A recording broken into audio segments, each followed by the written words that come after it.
Hello，同学们，大家好呀！大家能看到老师的这个案例吗？能看到老师的这个双手吗？能看到的话，可以在当前扣个一哈。然后现在的话呢，回答一下刚才讲 PPT 的时候同学们说这个问题 M 站是哪 ？M 站的话呢，就是同学下载大鹏教育的这个 APP 就是可以提交作业了哈。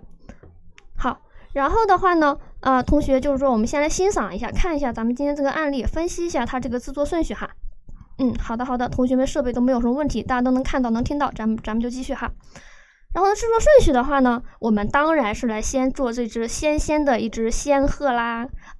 它是第一部分。那么仙鹤的时候注意的制作的时候，先制作身体，再制作翅膀，再制作它的尾巴，一共分为1、2、3个部分。然后仙鹤制作完之后呢，整个整个画的这个主题就已经完成了一大半了哈。然后剩下我们做一棵小小的梅花树，一个红红的一个太阳然后就 OK 了。好，然后呢不多说哈，咱们就拿出这个白色粘土制作一下仙鹤同学们把粘土拿起来，实物比照片好看。好吧，那我只能说我的仙鹤就是，哎呀，是一个非常上镜的一个仙鹤是吧？哎呀，我本人比照片还好看呢。同学们拿出这个白色粘土哈。白色粘土的用量呢，同学们大概拿出一个3厘米左右的这个白色粘土3厘米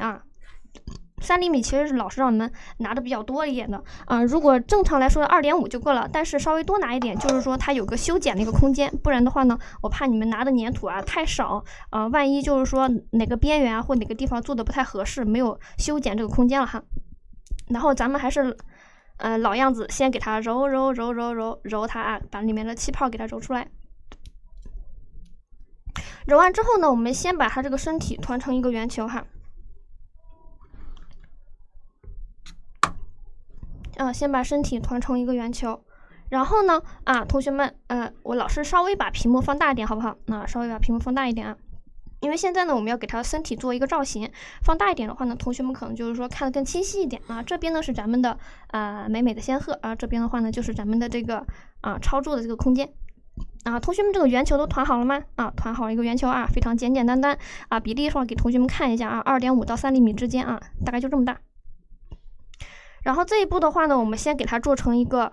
水滴形，把板直倾斜大概45度左右这样斜着去搓，斜着去搓哈。我看看我这个仙鹤能不能拿起来，我记得之前我这个仙鹤它是可以拿起来的哈。好，我拿起来了，哎呦，这样就更方便了。斜着去搓，斜着去搓斜着搓的时候呢，就是我们最宽的大概搓多长呢？就是说老师一边搓一边给同学们讲一下我们整体的这个仙鹤的这个长度的话呢，大概是8厘米左右同学们搓到8厘米左右就可以了哈。好，继续搓给它搓的一边特别的尖一边稍微宽一些最宽的这个点呢，大概是。最宽这个点大概是1.5左右，最尖这个点呢，就是大概是2毫米左右搓成这样就可以了哈。好，然后我们给它做一下造型首先呢，它那个仙鹤，它这个脖子这个位置是很细长的，但是屁股和身体这个位置呢，它是就是说稍微饱满一点点的。但是要注意，它还有一个尾巴这个结构，尾巴呢，大家可以看一下它这个尾巴也是比较尖，对不对？好。然后我们现在这个尾巴呢，它是很宽的那怎么办呢？我们要给它变成尖这种形状，那就我们同学们把这个粘土宽的一头朝上，好，然后拿起刀片我们给它裁剪一下同学们把它头朝上用刀片呢，在它的右边这样往下倾斜的给它裁剪个2厘米左右斜着剪给它剪2厘米左右剪完之后呢给它翻过来让它剪完的这个面呢朝下然后我们再捏一捏把剪完这个尖一捏，大家同学们看到了没有这个尖呢就立刻变得特别尖你如果要拿这个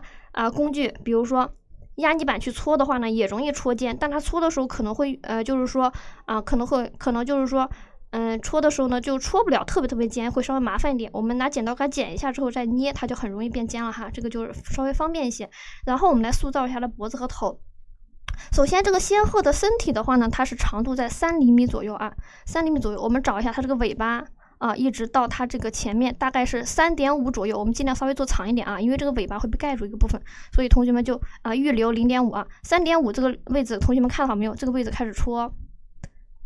把它稍微戳细一点啊，这个位置有点太粗了，我的天，太粗了。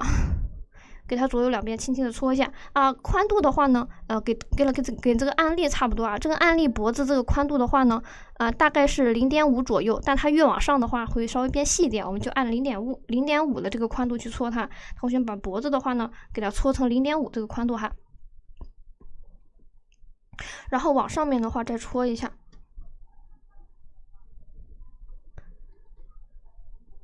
好，然后呢，同学们就一直搓哈。大概戳到3-4厘米这个长度的话，其实就可以了哈。3-4厘米这个长度其实就可以了。然后现在呢，我们开始做一下头部的造型。做头部造型之前呢，我们先来，快断了，同学你太好笑了啊！你竟然把这个脖子搓的有点就是快要断掉啊，没关系啊，它快断了还没有断，对不对？比如说它这个位置快断了，我们把粘土往里面怼一怼啊，给它往里面怼一怼哈。就搓的时候一定要注意是0.5的宽度就可以了。你如果一搓到快接近0.5了，你就不要搓它了嘛，你就往前搓就好了嘛，对吧？你不要在一个位置停留太久，这样就有点不太好。好，然后的话呢，我们先来这一步老师稍微放慢一下，这一步可能会稍微难一点。它脖子虽然弯起来，但是我们也可以看到它这个长度整个脖子加头这个长度是4厘米左右看到没有这个是身体，对不对？从身体到前面大概4厘米左右，我们给它裁剪一下哈。4厘米左右给它裁剪一下。它现在它整体的长度大概是7到8左右大概是7.5厘米哈。好，然后我们裁剪完之后呢，把这个最前面这个头的位置给它捏一捏用手给它捏一捏，怼一怼老师可以把这个镜头给调近一点，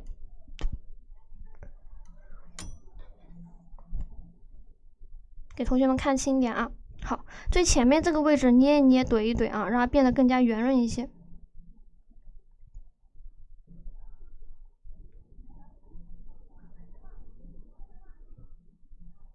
好，现在呢，它整体呢就是脖子贼细，然后最前面这个位置，因为我们用手给它捏一捏，往里面怼一怼之后呢，它就变得稍微圆润了一点哈。然后这就是我们想要的一个形状给同学们看一下，看清楚一点这是我们仙鹤整个的一个形状。然后现在的话呢，我们给仙鹤做一下造型。仙鹤飞到天空中，它都是有各种各样的造型的。它有的时候站在这里，对不对？它有的时候呢，就是说卧在那里，有的时候单腿站立。但我们今天学这个姿态呢，是飞翔这个姿态。这个仙鹤呀，它在天空上，在云朵上飞我们背景还有云纹呢，所以它飞的话呢，它是朝前飞呢，还是朝下飞，还是朝上飞呢？它是朝下飞，所以呢，它身体的话呢，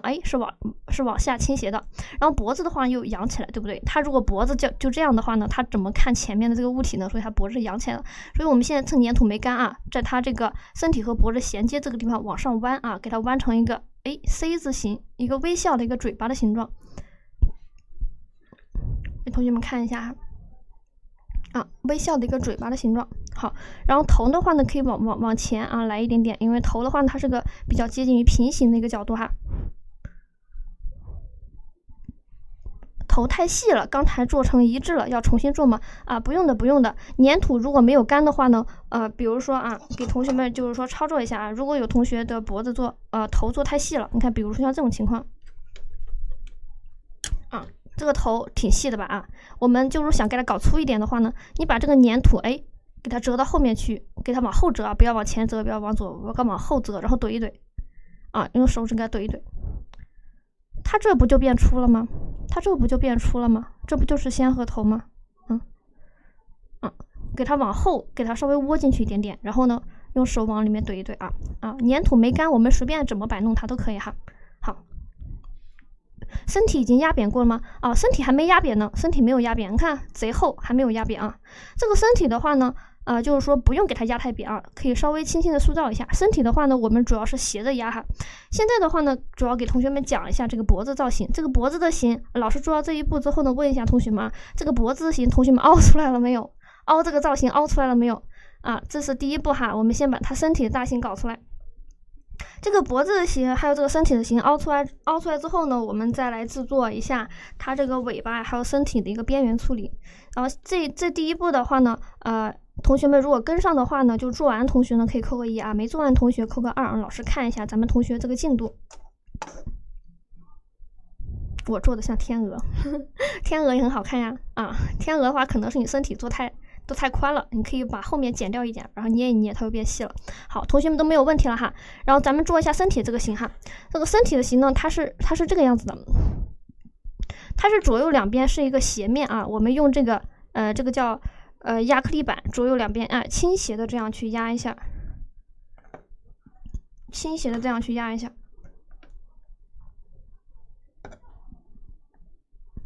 好，倾斜压下之后，现在看一下它这个侧面啊，两边是往下倾斜的，中间是鼓起来的，这样就会会比较有立体感一些。好，然后我们再拿起来哈。现在身体的话呢，基本上就没有什么太大问题了，咱们就可以直接使用了哈。脖子的话不用管它了，我们就给它弯成 C 字形每隔个1-2分钟，你来看一下这个脖子，你看它会回弹，我们稍微给它多弯的久一点就好了哈。好，它会回弹。好，现在呢我就先放到一边给它晾一下。然后呢，我们来做翅膀哈，做翅膀。做完翅膀之后的身体有一点硬度之后呢，咱们再来做它的尾巴。为啥不现在做尾巴？身体太软了，我尾巴一安上去，啪一下子身体扁了，这有点尴尬了。好，然后同学们拿出这个大概1.5左右的这个白色粘土，你可以稍微多拿一点哈，你可以稍微多拿一点，比如说拿个1.6、1.7就可以，但你千万不可以拿比我少，拿个1.5左右。1.5有多大？你看1厘米是一个格子1.5的话呢，就是1个半这个格子，给同学们看一下1个半这个格子大小。1个半的话呢，大概是这么大哈，这么大。请同学们取出就是1.5厘米的这个圆球稍微比例要稍微准确一点哈，不然的话翅膀可能容易做大做小。然后的话呢，我们先来观察翅膀的形状翅膀的形状的话，它比较有意思哈。它是根部的位置很宽，然后最上面这个位置是比较尖的哈。然后形状的话呢，它是有一个非常流畅这种曲线型。我们观察完了之后呢，大家开始制作。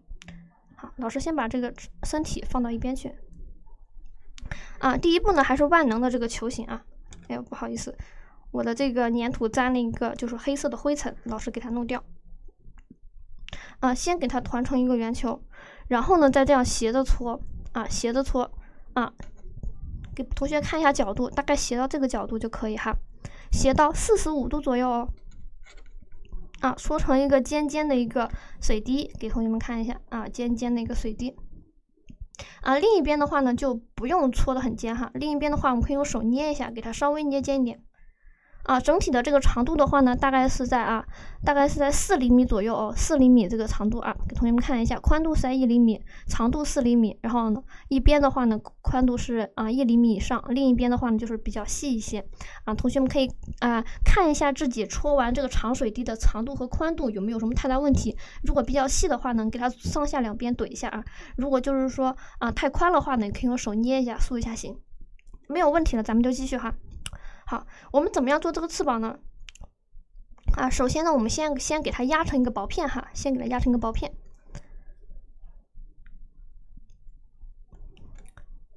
从上往下轻轻的压哈，从上往下轻轻的压。压的时候注意它这个宽度压的时候注意一下它这个宽度的话，大概是2.5厚度的话呢，就是说其实翅膀对这个厚度的要求并不是特别高，就是它又不需要剪毛，也不需要给它做特别那个凹凸的这种造型，所以它的厚度的话，正常来讲的话，有3毫米到1毫米之间就可以同学们就不用特别纠结，你稍微厚一点点没有太大关系薄一点点的话，只要你别就是说太薄了，小于1毫米就其实也还好就是老师做这个厚度的话是在2毫米左右哈。你看我们现在已经变成这种长长水滴形了吧，但它怎么看也不像个翅膀，因为翅膀它是有弧度的。好，我们现在这一步给它变形，把它上面这个尖尖的位置给它往上窝一窝，一边窝完之后呢，把它这个尖尖左右两边给它捏一下捏的尖一些。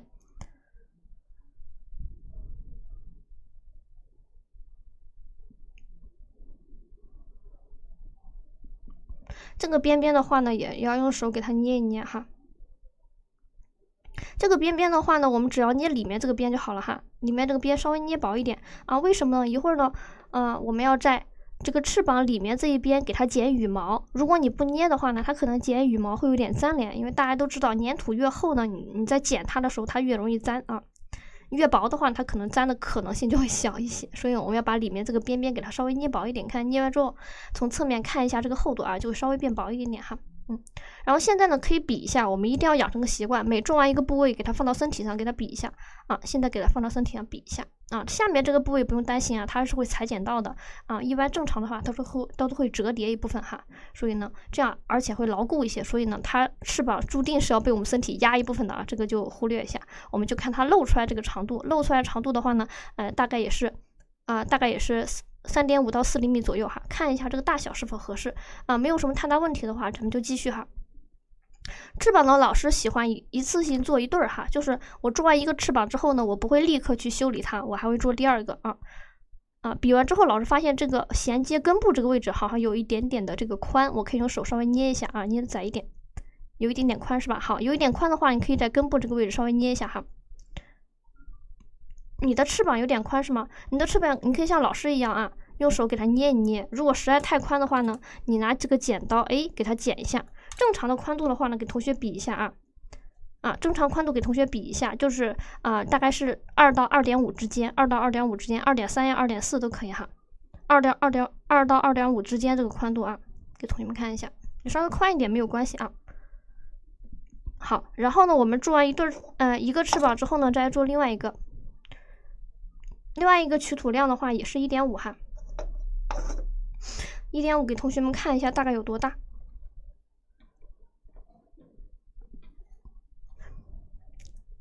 然后取出1.5厘米的土呢，还是老规矩哈，先给它团成一个万能的球形，然后呢，再给它这样斜着搓成一个长长的水滴，水滴长度的话是4厘米同学们看一下自己这个水滴 O 不 OK， 长度和宽度 O 不 OK 啊？宽度跟刚才一样，也是1厘米这个宽度哈。好，然后呢，我们再给它压一下。这个时候压的时候呢，就是说，也是要一边压一边注意它这个宽度的。如果同学们担心压太宽，你们可以压的稍微窄一点。就压完之后呢，保证在2厘米的这个宽度就可以了，就是最宽的它下面最宽这个点大概是在2厘米左右就可以了哈。一般老师就是说压到2.3、2.4左右，压到这么宽就可以。好，老师已经压完了哈，因为最宽这个点呢，如果2.3、2.4的话，中间它可能就会稍微窄一点哈。其实这个比例是比较刚好的然后我们可以把2个翅膀放到一起，就已经做完的和没做完的放到一起，给它比一下哈。好，这个呢是我们刚刚压好了这个翅膀，现在呢就是说把它上面这个尖尖呢给它弯一弯哈，就捏住它上面这个尖尖，上下呢给它捏一捏，捏的尖一点点。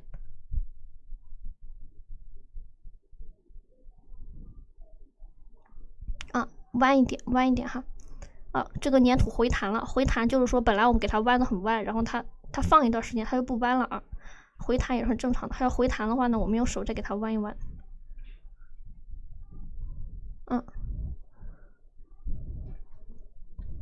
好，弯成个尖尖之后呢，还是老规矩，把它这个边边稍微捏的扁一点点哈。但是你也别捏的太扁了，捏太扁它整体就会变得好宽，这样就有点不太合适了哈。好，然后现在呢，老规矩，我们把2个翅膀呢怼到一起头并头挨到一起，可以重叠一下哈。然后呢，把这个鸟给它放上去它翅膀的话不可能这样生长，稍微会有点倾斜哈，会有点倾斜大概是这样的。我们看一下，这个翅膀放上去合不合适？如果现在就感觉不合适呢，我们可以随时进行调整。如果现在感觉就还行，那就不用调整了哈。看一下这个翅膀，老师觉得老师这个翅膀的话大小比例还是 OK 的，然后咱们就不用调整了，然后直接开始制作了。然后同学们就是说也可以把自己的身体放到翅膀上看一下它这个身体配这个翅膀 O 不 OK？ 如果就是说感觉自己的翅膀有点宽，你可以拿剪刀给它剪一下，或者用手给它捏一捏哈。好，老师的这对大翅膀已经做完了哈。做完了之后呢，我们开始修剪一下这个翅膀上的这个纹理。稍等一下，我把这个镜头拉大一点，我感觉我现在拉的贼大，你们应该连我手上这个毛孔都能看得见了吧？好，给同学们看一下我们翅膀要修剪成什么形状。给它这样放吧，这样放。好，我们这2个翅膀呢，我们先塑造哪个呢？先塑造左边的这个哈，因为左边这个我们是第1个做完的，这个是第2个做完，先塑造第1个做完了，因为它表面有点干。可能会好修剪一些。修剪成什么形状呢？修剪成它这个边边有这种一根一根这种羽毛这种感觉。好，咱们现在拿出这个小剪刀哈，尖这种小剪刀找到它羽毛这个根部的这个位置哈，羽毛根部的这个位置，就这个尖这个位置，先剪第一刀，给同学们看一下，剪成这样。然后呢，第二刀就是说朝左边倾斜。剪出一个小三角，扔掉，看到没有？这是一根羽毛。长度的话呢，大概是0.6、0.7的一个长度啊。但是你千万不要超过1厘米，1厘米有这么长，你要一下子剪到1厘米那么长，就感觉有一点点就有点太长了。好，咱继续哈。然后呢，剪第二根。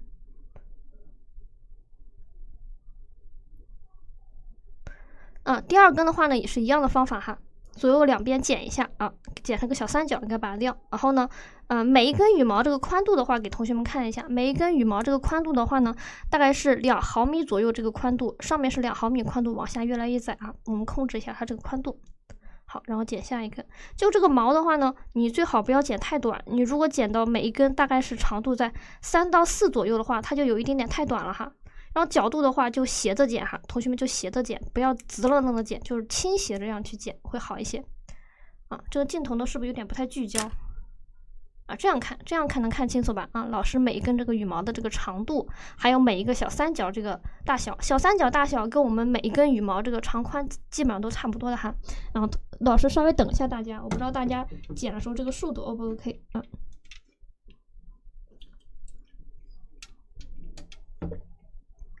好，然后我们继续来剪下一根哈。下一根的话呢，也是一样的方法，咱们就开始开启这个复制粘贴模式，又开启这个粘贴模式，就是按照我们之前的方法，把每一根羽毛呢给它全部把这一圈给它剪完，然后咱们就大功告成了哈。然后再剪下一个这个翅膀。好。同学们觉得是不是捏扁了之后它就好剪一些，尤其是它的这个边边这个位置，因为比较扁嘛，所以我们在剪它的时候呢还是蛮好剪的。好，一定要注意长度长度的话大概是0.6、0.7不要超过1厘米，但是你也不要剪太短了，剪太短了别人都看不见你翅膀上这个毛了，那你它有什么装饰性呢？没啥装饰性了哈。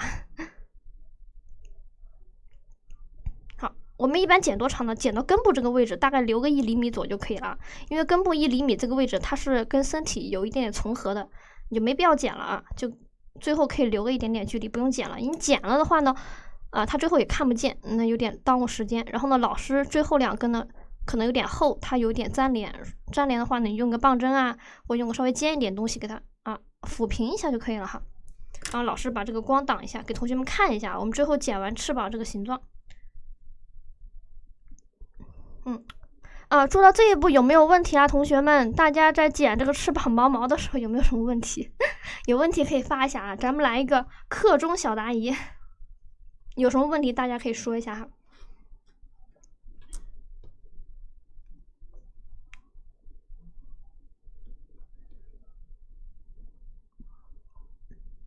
好，然后呢，咱们现在第一个翅膀剪完了，开始剪第二个第二个翅膀的话呢，也是一样的方法大家应该都是知道了哈。好，我看一下我第二个翅膀这个边边够不够薄，如果不够薄的话，我再给它捏一捏，不然的话一会儿我剪的时候它就很容易会产生粘连。好奇怪，我都说不起来，说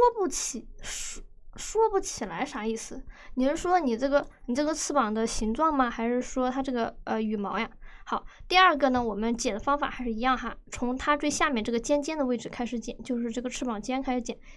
先剪第一个可以稍微长一点，因为它这个尖会比较长。好，然后给它剪个小三角去掉，然后再剪第二根我感觉同学们都在比较着急的剪这个羽毛，可能就也就没有空回复老师的这个提问哈。如果没有问题的话，咱们就继续哈。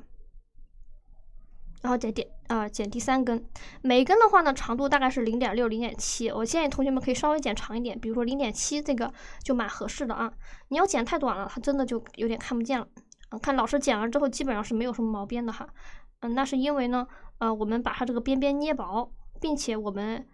稍微有给它晾个几分钟时间。其实你晾的时间越长，它剪的时候就越没有毛边。大家可以回忆一下咱们第1节课上的那个树叶哈，那个树叶的话呢也是一个道理。我们就是说有些树叶它不是要剪它那个分叉吗？剪分叉的时候我也是跟你们这样说的，就是说如果我们树叶全部干透了，你到时候再剪的话，它200%不会出现毛边，它都干了。我的羽毛像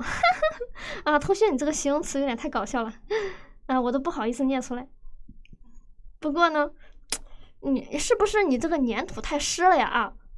友情提示一下大家啊，因为我也不知道你们用的啥牌子的粘土，老师用的是这个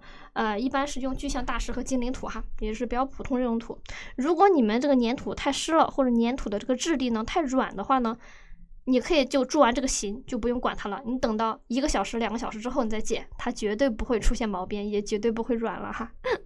或者就是呢，你在上课之前，你可以把你的这个白色的粘土给它揉一揉，调和一下，把里面的水分呢给它稍微晾干一点点哈。然后剪这个羽毛的时候，我们下面还是大概留个1厘米的这个宽度哈。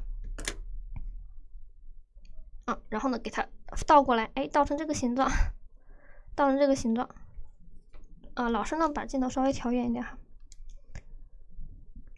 让同学们看一下这个形状。好，可以的，可以的把这2个翅膀怼到一起，中间可以稍微重叠个一点点哈。好，形状呢就是说2个不要这样不要这样平行，我们给它稍微倾斜一点。现在不用粘贴，我只是比一下这个形状。然后呢，同学们把自己的身体拿出来，放到它这个正中间这个位置，然后放到肚子肚子的中间肚子中间靠上一点点哈，因为下面这个位置我们要放尾巴的稍微放上一点，看一下这个羽毛和身体这个比例有没有什么太大问题目前来看的话非常 OK。 好，老师是个比较谨慎的人，我可能每做完一步我都要比一比建议同学们也养成这个习惯。万一我在比的时候发现有什么问题，蹭的粘土没干，我给它调就可以了哈。太宽了我就给它剪短一点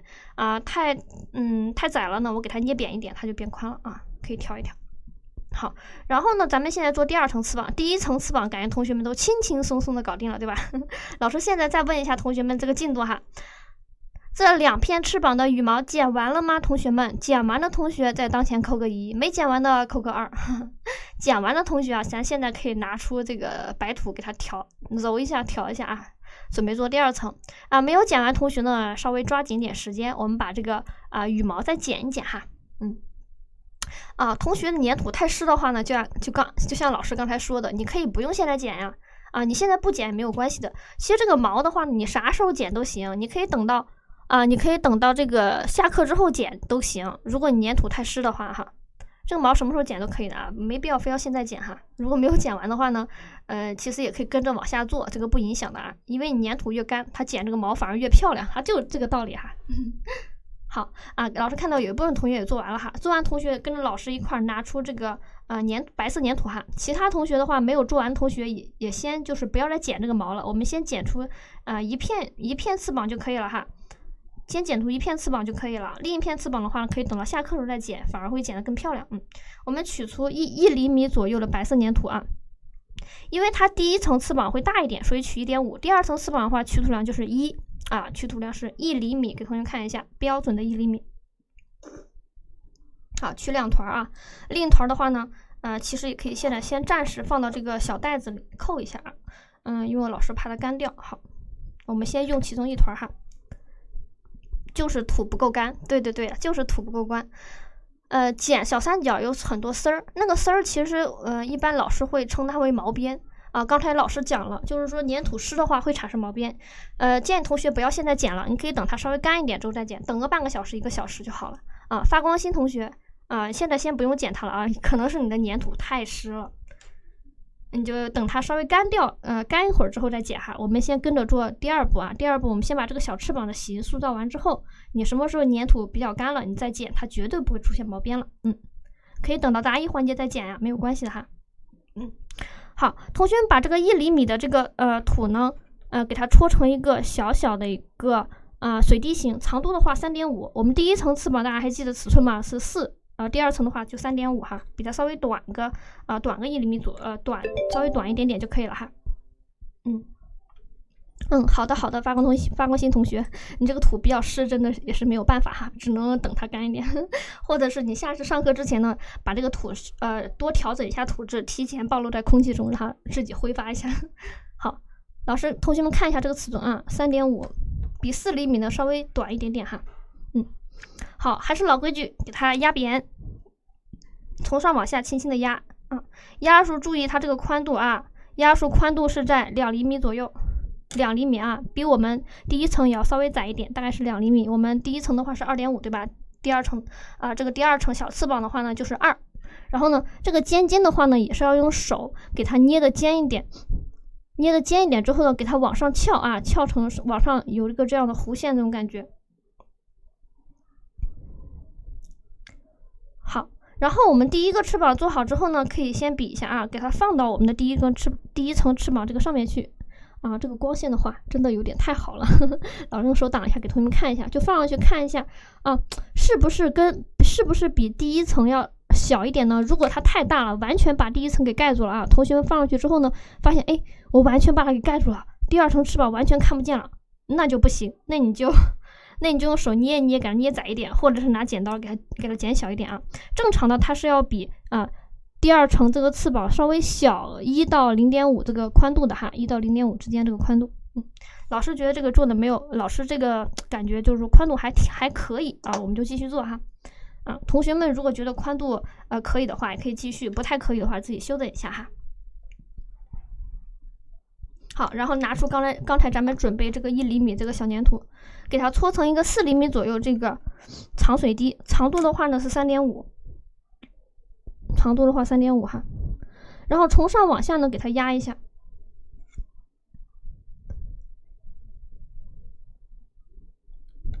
从上往下给它压一下，压完之后呢，宽度的话呢是2厘米，厚度的话跟第一层一样哈，还是2毫米左右。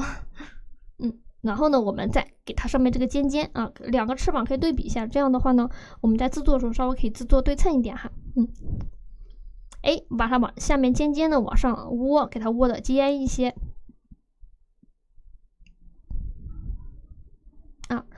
一边窝呢，一边用手上下两边给它捏一下哈。好整个翅膀的话呢，就给它这样窝一窝，窝一窝。老师做的真漂亮，而我做的同学你做的应该也很漂亮哈，老师也是很期待你的作业的跟着老师这个步骤做，就是说同学就是说把这个技法学会，如果有哪些部位不太熟练的话呢，可以课下呢多练习一下哈，这个没关系的好，两个翅膀的话基本上比例差不多了，咱们就不用放上去比了哈，因为这个已经比过了，咱们第二片做的跟第一片差不多就行了。然后的话呢，我们可以剪这个羽毛我们可以剪一下这个羽毛。这个羽毛的话呢，友情提示一下大家，不用每个同学跟老师一起剪这个羽毛不用每个同学都一起剪，老师先示范一遍就是说你们可以看一下前提呢是你们的土比较湿的情况下，如果你的土呢跟老师一样，就是说用的是就是说比较干燥或者比较硬的那种土，你可以现在剪哈。如果你的土就是说好黏好湿你现在剪它100%会出现毛病，而且全部都粘到一起，所以建议同学们先看着老师怎么做，把这个方法记忆一下，然后呢等到答疑环节或课下的时候，你咔咔咔那个时候剪反而比现在剪更快，因为现在粘土没有干。你看我每剪一个我都蛮小心的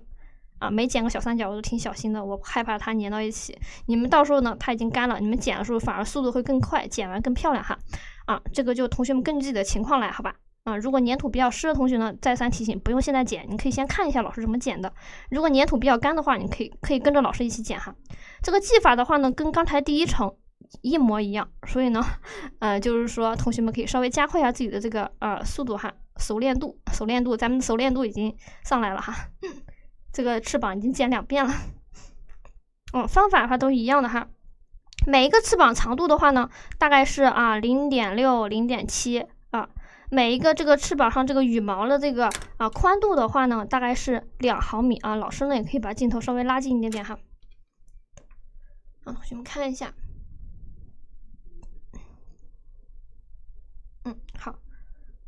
老师这个毛也有可能会有一点点粘连哈，如果有点粘连的话，我就及时给它们区分开啊，这个没关系哈。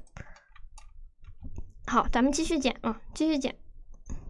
下一根羽毛呢，也是先给它剪成个小三角。哎，我刚说完我的粘土会粘，它就立刻就给我粘住了，真的太不给力了，一点面子都不给我嘛，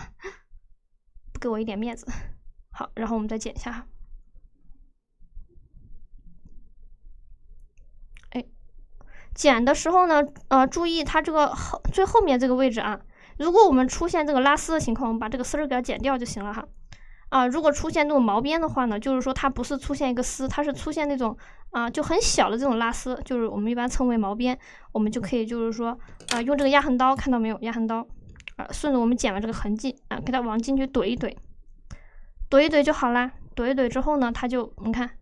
这不就没有毛边了吗？对吧？没有毛边了。好，老师的第一片这个羽毛已经剪完了哈，咱们再剪第二片。剪完第二片之后呢，咱们就可以制作它这个尾巴了，尾巴还有头了哈。好剪之前呢也可以稍微捏一下啊，因为它这个翅膀比较小，就不用捏那么久，就大概1、2就咔嚓一下就捏完了哈。可以的，可以的哈，可以。不过同学也要记得，就是及时的补交这个作业哈。好，然后呢，第二片这个羽毛这个方法呢，跟我们刚才那一片是一样的。然后每间隔大概2毫米的位置给它剪一个小三角哈。小三角包括这个羽毛的宽度呢，都是2毫米。然后长度的话呢，羽毛的这个长度的话呢，大概是0.6、0.7。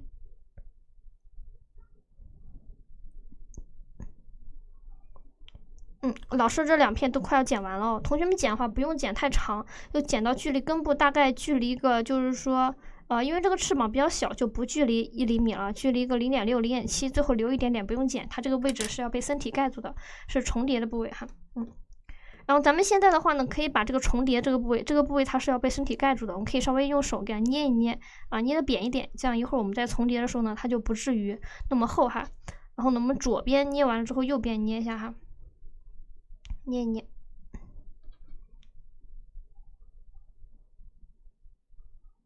有一些毛边的地方哈，难免会出现一点毛边。然后呢，我们拿出这个压痕刀，老师现在呢基本上已经做完了，正在这个修剪同学们就是说没有剪完这个羽毛的同学呢，还可以就是说加快速度剪完同学跟老师一样检查一下自己这个羽毛上有没有什么毛边，有毛边的话呢，我们可以及时给它修理一下哈。好。然后2片翅膀都做完喽，老师就放到旁边稍微晾一下晾一下之后呢，我们就开始制作它其他这个部分。现在呢，我老师先把这个镜头调远一点点哈。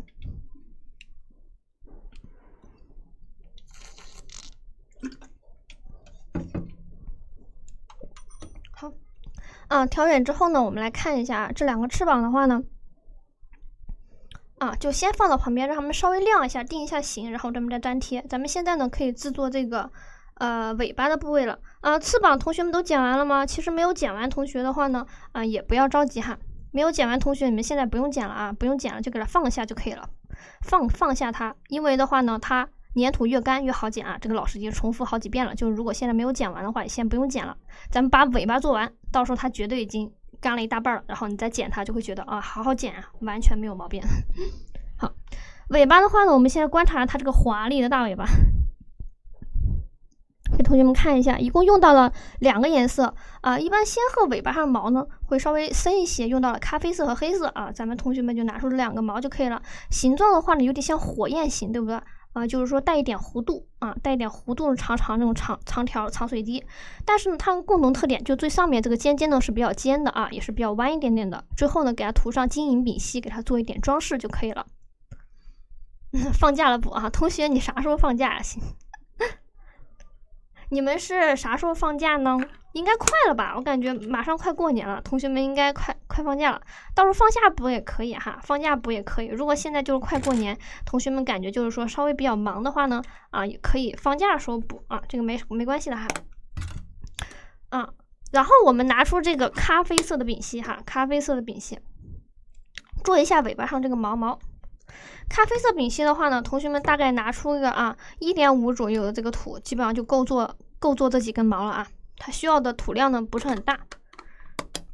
主要呢就是比较精细一些。然后咱们再把镜头放大，来一起补。周六放假啊，周六放假的话呢，那你放假比我还早一些呢。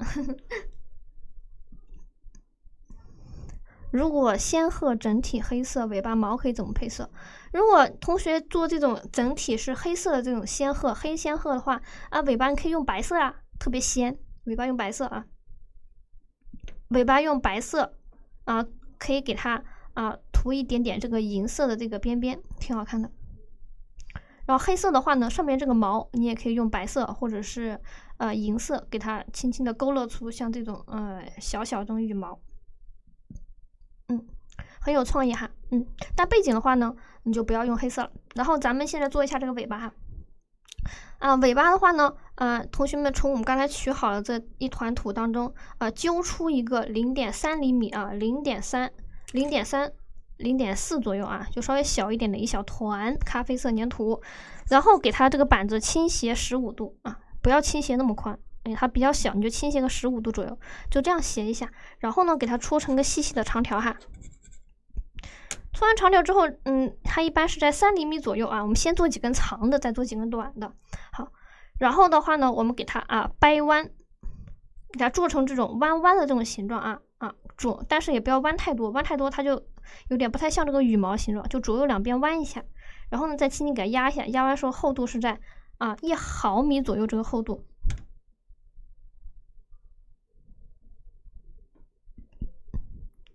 背景是黑色卡纸嘛？是的，因为老师做这个仙鹤呢，它是一个白仙鹤，所以呢背景的话用黑色会比较搭配一些。好，然后它这个尾巴上毛的话呢，再友情提示一下大家，它是要有长有短的哦。老师现在做的是长羽毛，然后呢我们长的做3到4根左右，然后再做几根稍微小一点的配一下就 OK 了哈。不是每一根羽毛都是一样长的哈，咱们现在做长的就取0.4、0.5的土做小的话一会儿就少取一点。搓的长度的话呢，大概搓3厘米左右哈，搓3厘米，搓到这么长。但是前面一定要是个尖这个刚才老师已经提醒过大家了希望大家一定要把这个尖稍微搓的尖一点，如果不尖的话呢，它就不怎么精致了哈。然后左右两边再弯一下，弯一下之后呢，从上往下给它压一下。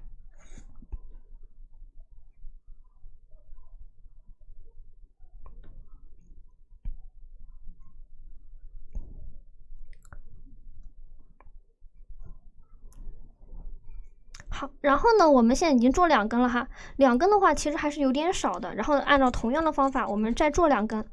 稍微长一点的。包括这个仙鹤这个尾巴上这个羽毛同学们也可以做一点其他的颜色，像一般我们国画当中这个配色这个仙鹤它喜欢给它用灰色、灰蓝色。深蓝色同学们也可以适当加几根这个深蓝色这个毛，给它夹着的，就是放到其中做一个点缀一下也是蛮好看的。或者是用一点深灰色这个毛深灰色不是黑色，灰色也是很漂亮的哈。好，然后我再做一根稍微长一点的，基本上就可以了。这个长羽毛的话，基本上是够用的哈。长羽毛同学们就取0.4、0.5稍微做快一点点，因为它这个毛的话呢都是比较重复一点点的这个步骤。好。搓细了之后呢，给它左右两边，左边弯一下，右边弯一下，OK， 然后呢，再给它这样一压就好了哈。压的时候呢，不要压太宽了，这个羽毛的话，它也不会说特别宽。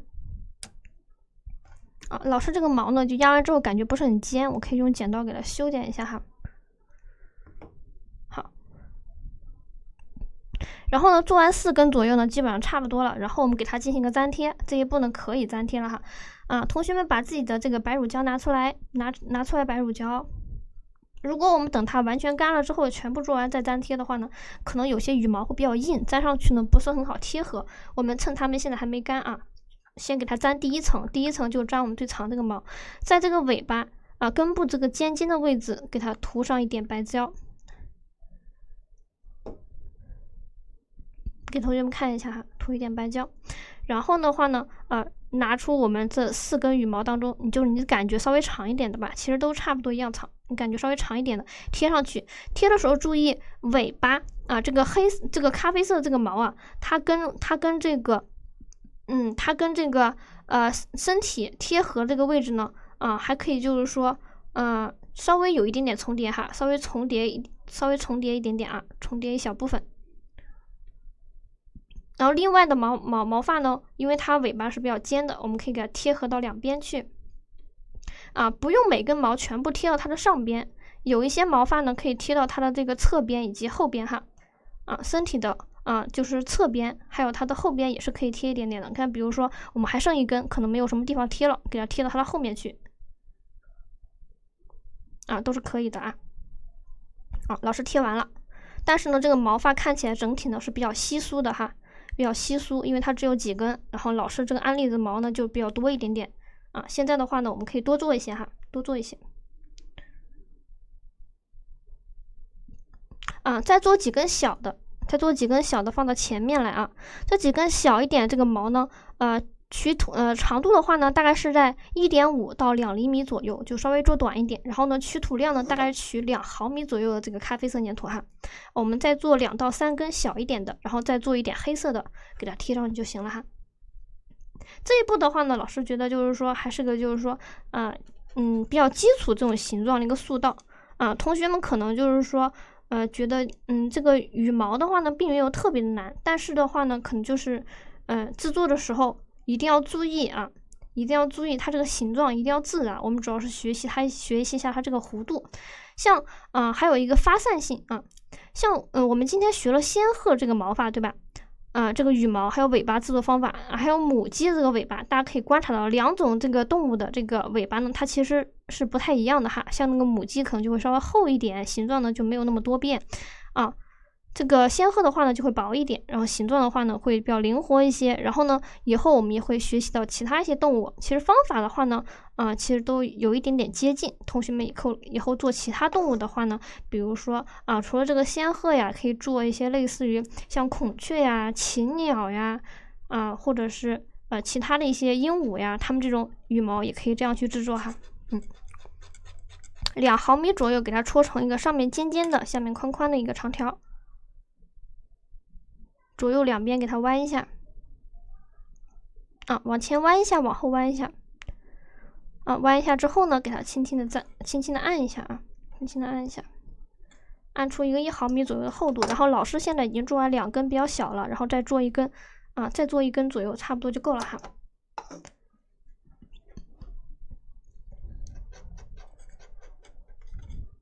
戳的时候一定要注意，它上面这个尖尖的一定要很尖。如果同学们就不太尖的话呢，其实就有点不太合适的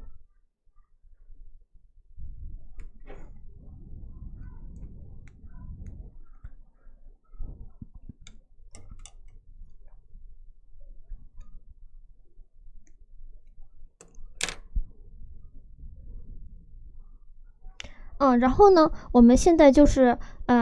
可以给它粘贴一下粘贴之前呢，就是说如果觉得这个尾巴稍微有一点点长，或者是它的根部的话有点太粗了，也可以拿剪刀给它修剪一下像有一些这样的形状，感觉它是不是稍微有点长，超过2厘米了，我们可以给它修剪一下。修剪的时候不要这样横着剪，我们可以这样斜着剪。这样剪完之后呢，下面这个尖它是比较细的，你贴的话呢，它这个接缝就不会很明显哈。我们可以都给它修剪成这种斜线这种形状，然后再进行一个粘贴。粘贴的时候呢，老师就在旁边滴一滴白胶，然后呢把我们这个尾巴呢蘸上一点白胶哈，蘸上一点白胶，然后呢给它贴的时候贴前面贴前面。然后另外2根短一点呢，也是贴前面，但是可以往侧边贴一贴哈，往侧边贴一贴。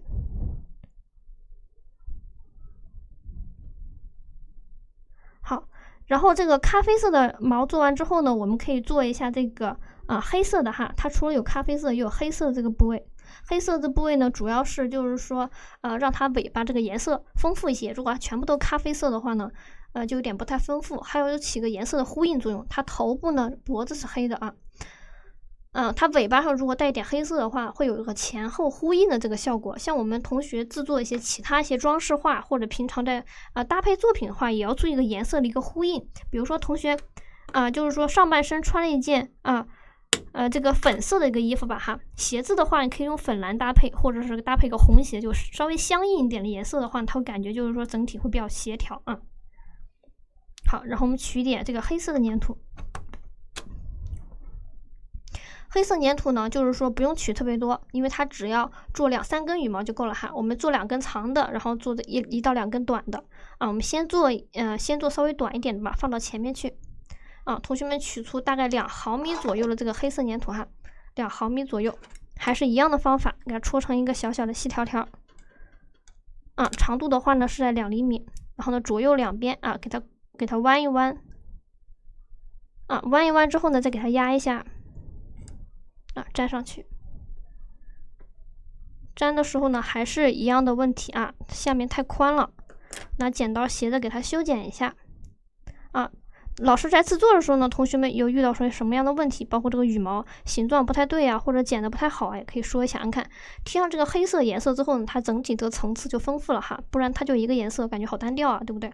然后我们再做一根哈，一根肯定是有一点点不太够的，然后我们再做一根。再做一根也是小的，同学们拿出这个2厘米这个黑色粘土，然后呢搓一搓。这个装饰画老师觉得还是属于那种传统题材，比较就是说比较适合过年的时候使用的。同学做完之后呢，就可以过年的时候放到家里或者送给自己的家人哈。我觉得还是个非常好的一个礼物，因为是亲手做的话呢，也会觉得就是说满满的用心哈。好，然后我们再做一根。再做一根之后呢，这一根的话，下面感觉就是说稍微窄一点，就不用进行一个拼贴了。然后根部的话呢，给它沾一点点水或者是白乳胶，沾白乳胶的话会好一点啊。水的话呢，黑色粘土可能会有一点点那个啥会有一点点这个颜色有点掉色啊。黑色粘土它颜色太深了，容易掉色。好，看它这个形状 O 不 OK？ 然后最后呢，给它加一根长的，加到后面去。然后这个尾巴就 OK 了哈。老师做这个尾巴呢，感觉还是挺弯曲的。然后最后做一根长的话呢，取土量可以稍微多取一点哈，取个0.4左右就行了。然后长度的话呢，在3厘米。用什么粘土？刚来同学的话呢，我老师现在已经做到身体包括这个尾巴了。一会儿的话呢，我们会做到其他的一个部位哈。其他部位的话呢，你可以用一下这个咖啡色、红色粘土。如果同学想就是说做现在老师做这个部位的话呢，可以用这个白色、咖啡色这个粘土哈。如果同学问的是老师用什么牌子的话呢，老师一般是用的巨象大师土巨象大师土还有精灵土这2种。好，然后给它弯一下压一下还是一样的方法。然后根部的话呢，给它涂一点白乳胶，然后咱这个尾巴呢就可以完成了放到最后面，给它放到最后面贴的时候给它贴到后面去哈，不要贴前面，贴后面。好，现在的话呢，它翅膀已经差不多有点干了哈，我们把翅膀进行一个拼贴，然后老师呢把镜头稍微调远一点点，不然我拼贴的时候呢，让同学们就没有办法跟这个案例对比。好，然后拿到咱们这个翅膀哈，我们先把它的第2层贴到第1层上哈。我们先把第2层贴到第1层上。第2层的话呢，也是先在它的根部蘸一点点白胶，因为老师有这个白乳胶分装器了哈，跟涂这个白胶还是蛮方便的同学们喜欢的话呢，也可以在淘宝上 get 同款哈。好，我们先贴这个左边这一片哈，左边这一片在背后的根部的位置涂一点白胶，不用涂太多。然后的话呢，粘贴的时候呢，注意2层这个羽毛一定要距离大概有一个0.6、0.7这个宽度哈，也不要距离太宽了好，距离一个宽度，然后上面这个部位呢，上面这条弧线可以就是说保持一致，就是说是一个完整的一个弧线哈给同学们看一下老师粘贴完之后来个效果哈这因为这光线有点太好了，怕你们看不清，我用手挡一下。好的，兰洛尔我们可以把这个粘土准备一下，然后跟着老师现有的这个步骤去做如果你有些步骤错过的话呢，也不用着急同学可以就是说在课下呢看一下咱们的回放，给它补一下就行哈。然后呢根部的话呢，另外我们再粘偏右边的话呢，也是给它放到距离它第一层大概有一个0.6、0.7的这个位置。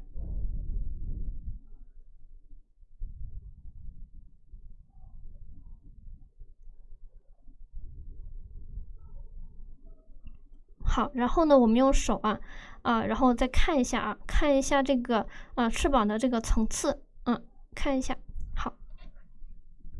老师已经粘贴完了哈。粘贴完之后呢，我们现在可以把这个身体给它固定到上面去了。然后固定之前呢，可以用手在中间这个位置压一压，给它压的稍微扁一点点，不然它身体放上去可能会晃来晃去的哈。我们给它压一压。稍微给它压2下就行了不用压了贼扁，压了贼扁，我怕你们就是说把它给压断了。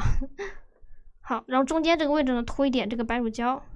涂一点点同学们不要涂太多，因为我们先放上去看这个位置合不合适，然后可以了，我们再使劲给它按上去。如果不可以的话呢，我们还是要给它调整好位置，然后再给它压上去的。所以同学们涂胶不用涂太多就稍微少涂一点就好了哈。然后拿到我们这个仙鹤。一般贴这个位置呢，注意观察，这是它身体，对不对？这是身体的正中间哦，这是身体的中间靠上哦，可不是整个仙鹤的中间靠上是整个身体这个小身体的中间靠上这个位置，我们给它贴到这个位置，把我们翅膀的正中间对准这个位置看一下如果这个翅膀的话，它是有一点点往里面收缩这种感觉，上扬这种感觉哈，这样会有这种飞起来的感觉，会比较强烈一些。可以给同学们看一下老师已经粘贴上去了。然后做到这一步之后呢，老师已经完成了咱们仙鹤的这个身体的一个大型哈，现在就差细节了。比如说这个边边的这个涂色呀，尾巴细节塑造头部的一个塑造但就只剩下细节。身体大型的话，老师已经做完了。做到这一步的时候呢，还是要问一下同学们这个进度哈。我也不知道同学们就是说这一步有没有给它粘贴上去身体和翅膀粘贴上去的同学呢，可以扣个1这个不包含我们已经把这个边边剪好。羽毛没有剪好的话呢，是很正常的因为有些同学粘土比较粘就是说如果就是你这个边边还没有剪好的话呢这个是没关系的哈，你可以等它干了之后，你再拿剪刀咔嚓咔嚓剪一剪如果就是说基本上都翅膀身体都做完，同学可以在当前屏幕扣个1没有做完扣个2哈。老师我还在剪翅膀同学你翅膀可以不用剪了呀，你现在剪的话它可能会有点粘连会有点粘连，你可以不用剪，这个翅膀什么时候剪都行，它不是说非要等到现在再剪你稍微晚一点会剪的话呢，它反而效果更好老师现在剪呢，是因为就是说我们毕竟在上课过程中就没有那么多时间，我等个1-2个小时再剪它。其实的话，我这案例在制作的时候，我这个翅膀也是，我都晾了一晚上，我第2天才剪的。看剪完之后完全没有毛边。好的哈，咱同学都粘完了是吧？粘完之后，我教你们做一下这个细节哈。做细节之前呢，我还是先希望就是说把这个头部给它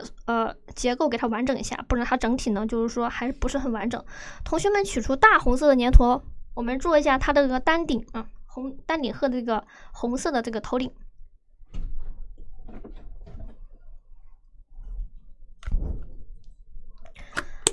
单顶鹤它为什么有个红色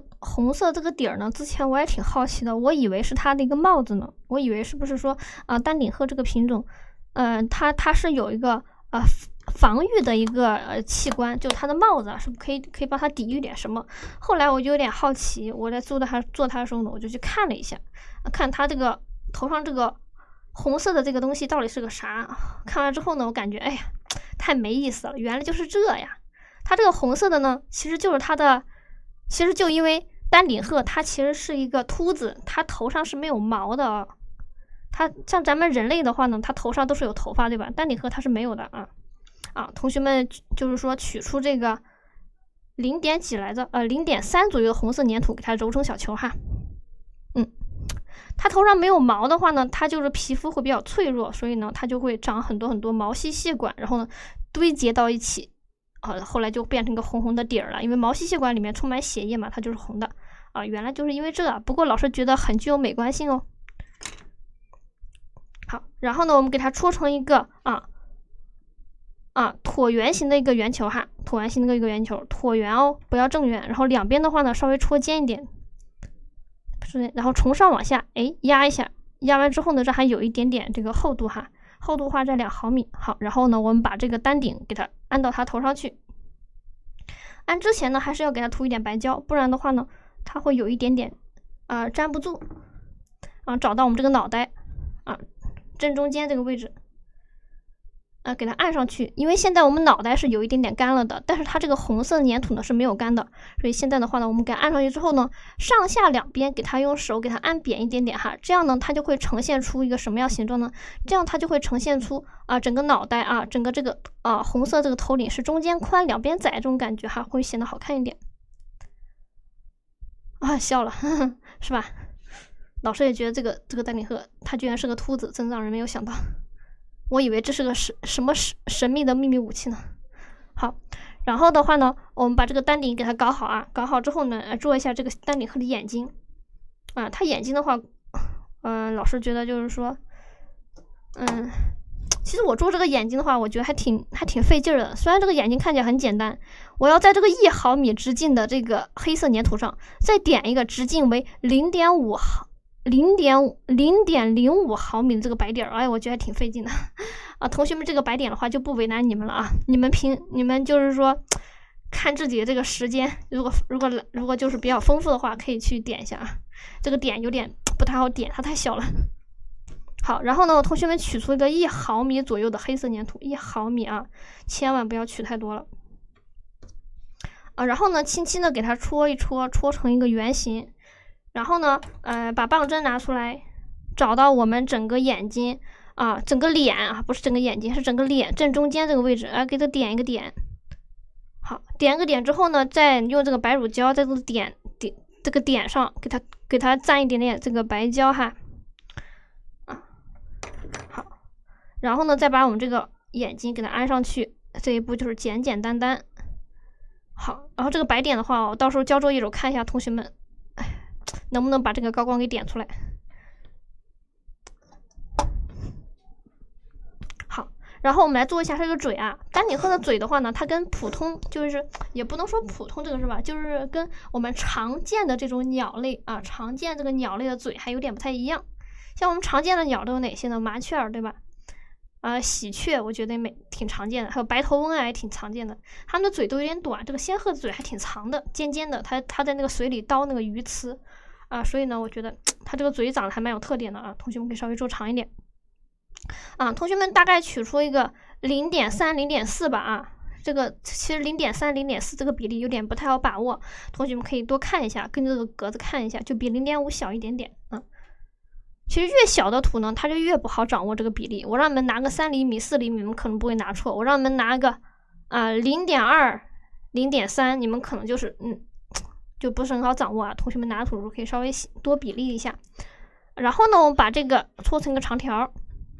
什么颜色？什么颜色？用这个咖啡色用丙烯吗？这一步先不用丙烯这一步先不用丙烯，我们等会儿再用丙烯用丙烯那一步还没到来呢。好，搓成一个长条，长条的长度的话呢是1厘米左右。老师这个粘土可能是有点长了，我给它剪一剪而且呢，我们现在需要做一个很重要的一步，就是因为它两个嘴，注意看它是有个尖尖的这个结构的，我们要把它两边呢给它剪得尖尖的，所以两边的话用剪刀斜着给它修剪一下，让它变得就是说稍微尖一点尖一点。好，尖一点之后呢，再轻轻的压一下不要压太过度了，你压太过了，它嘴变得特别宽，其实就不太好看。然后从中间这个位置给它对折对折数不要给它捏到一起我们只是在它根部这个位置给它折一下稍等一下这样能看清吧？这样能看到好，根部这个位置给它折一下，稍等一下老师然后这个嘴的话呢，它前面其实是没有完全粘到一起的我只是让它根部然后闭合一下，前面还稍微有点张开这种感觉。它的嘴至于到底是闭合还是张开的，同学们看自己的一个需求你们想做成闭合的也行，张开的也行，但它一定有上下嘴壳这个结构啄对吧？鸟这个嘴叫好，然后我们给它粘到它的这个脸上就行了粘的时候呢，你如果觉得它这个根部不是很好粘，它现在变得有点尖，你可以剪一下，然后给它涂一点白胶其实它这个眼睛嘴巴挺细节的，同学们做的时候可以有耐心一点粘的时候呢，这个位置的话就粘到我们这个脸的正中间就行了哈。给它按一按，让它变得整齐一点点。我这么感觉，我做这个仙鹤稍微有一点点呆萌呢，看起来不是很有神的样子，可能是因为我高光没给它点吧。好，然后呢，我们把镜头稍微再调远一点哈，不然你们看不到案例还有整个这个大的效果。现在呢，我们可以处理一下这个细节了。我们现在整个仙鹤的话，它是没有任何颜色的哈。我们现在呢，开始拿出这个色粉工具，给它整个仙鹤呢涂一下这个立体感，然后再给它涂丙烯哈。我们是顺序的话，先用这个色粉，再用丙烯。为什么不是先用丙烯再用色粉呢？其实你要如果自己慢慢做的话也是可以的哈。但上课的话呢，你如果先用色粉的话呢，它会就是说它表面干干的，你涂丙烯的话呢会比较好涂一些。这个色粉的话弄到我们板子上，它是会擦不掉的，这个板子就会搞脏了。所以呢建议同学们可以在自己的这个切割垫板上垫一张纸，把我们这个仙鹤放上去，然后呢把色粉工具拿出来，然后还要准备一个工具，就是啥呢？就是我们的毛刷哈。稍等一下，老师找一下我这个小刷子。刷子的话呢，一般是像我们仙鹤那么小的话，用稍微小一点的刷子会比较合适一些。好，给同学们看一下，我们现在呢是要把仙鹤的这个身体的侧边以及它这个翅膀的位置给它涂一些像这种浅粉色、浅黄色这个色粉。颜色的话呢，同学们可以用这个颜色哈，给它转过来用这个浅咖啡色和这个粉色，用这两个颜色因为这个市场上售卖这个色粉的话呢，它一般都会有一点点不太好取粉，因为它这个色粉比较硬，所以呢我们一般就是用这个刀片给它刮一刮，我们需要用的颜色给它刮一刮，浅咖啡色加粉色哈。大概刮个2-3下，刮的有一个直径为0.5的这个厘米的这个粉这个面积就可以了哈。好，我们先用这个浅黄色吧，先用这个浅棕色给它蘸取一点点哈，然后在指尖上抖2下，不然它会蘸太多身体的两边呢给它涂一点点色粉。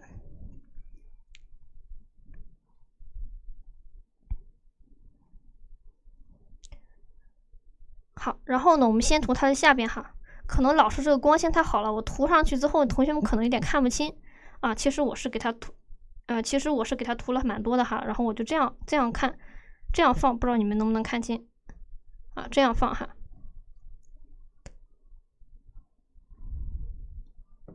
这样能看到了吧？它这个侧边是有一条这个浅咖啡色色粉的哈。好，我们就把它的上下两边呢给它涂上，脖子不用涂，脖子一会儿我们要用黑丙烯给它做颜色的我们下边涂完了之后呢，涂它上边，目的呢是为了让它身体变得更有立体感一些。你可以看我涂完了色粉之后，它整个身体就是立体感的话呢会更加强烈一点点。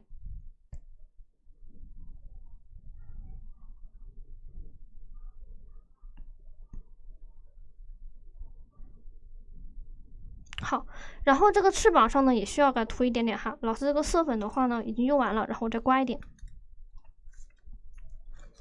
用这个浅咖啡色就可以了哈。不要用那种特别深的咖啡色我担心你们就是说太深了的话呢，它可能会显得有点不太自然。好，我们用一点这个咖啡色哈。在这个翅膀的时候呢，注意我们只涂它的下半部分，因为我们翅膀主要是强调它羽毛这个结构，上半部分呢就留出这种纯白的感觉，只要在它下半部分这个羽毛这个尖尖上给它轻轻的扫2下就可以了。没有咖啡色色粉，用过期粉底。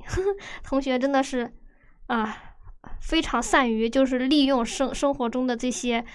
就是生活用品来制作我们粘土当然是可以的当然是可以的。像平常不仅是粉底就同学们的眼影，如果就是说我买了这个色号，但是呢我可能用一段时间我不喜欢了，我不喜欢这个颜色了，或这个眼影呢我还没用完它过期了，我们同学用来代替色粉都是很好的，甚至它比色粉更好用呢，它好晕染对不对？不飞粉对吧？色粉的话呢它可能就颜色丰富一些，眼影的话呢一般正常这个大地色橘色它都是有的我们也是可以使用的哈。好，在这个边边给它涂一点点色粉，然后呢给它涂一点粉色。其实仙鹤的话呢正常的这个现实生活中这个仙鹤它是没有粉色的这个颜色的老师给它涂这个粉色完全是艺术处理哈，是为了让它整体的颜色呢更丰富一些，而且粉色的话会看起来跟背景这个红梅会会那个说颜色会有点呼应啊。一般这个粉色的话呢，一定要把这个刷子抖一抖哈，抖一抖，不要搞太深了，太深的话就不自然哈。在这个尾巴尖这个位置，还有这个翅膀的最前面这个尖尖，可以给它涂一点这个粉色色粉，它整体呢会显得就是说颜色配色的话更好看一些哈，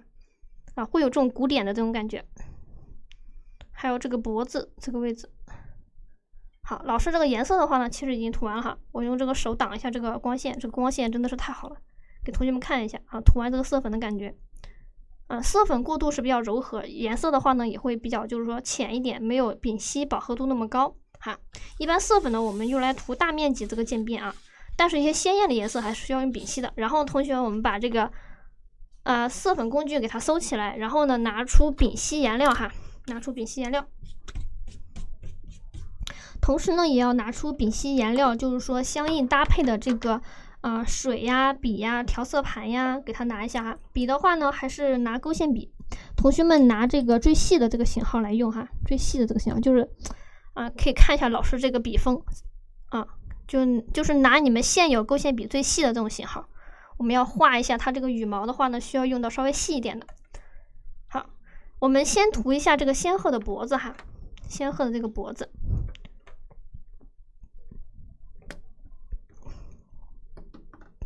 同学最近一直在收集这个过期化妆品是吗？你是想就是说用一些化妆品来给粘土上色吗？这个想法很不错哈。好，然后呢，同学们就给它蘸一点点这个黑色这个丙烯，可以在我们这个调色盘上给它稍微给它调一下哈。不然的话呢，这个黑色丙烯它是固体的，你如果不经过调和直接使用的话，它可能会出现一些过渡不均匀，或者涂的时候会有一些结块这种感觉。